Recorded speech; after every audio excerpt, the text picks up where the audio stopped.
Satu kampung hanya satu ekor lembu kurban. Bayangkan, ini jadinya kalau ramai-ramai pakat kirim duit ke luar negara je untuk buat korban. Satu kampung contohnya dengan 200 buah rumah, hanya seekor je korban lembu yang ada. Yang lain hanya tunggu gambar dan video korban luar negara. Syiar Islam pun suram jadinya.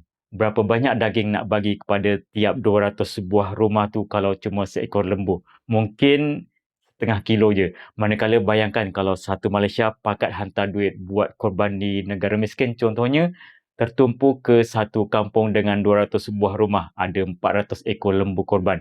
Jadi satu rumah dapat 2 ekor lembu untuk diurus. Dengan kemudahan yang serba kekurangan, entah-entah terbuang busuk begitu saja nanti. Ada banyak hikmah korban buat depan mata kita sendiri. Ini salah satunya. Korban bukan sekadar sembelih dan hantar daging. Ia syiar, ia pengalaman, ia pengorbanan yang kita sendiri perlu saksikan. Jom korban di negara sendiri saja, di mana kita beraya, di situ kita buat korban.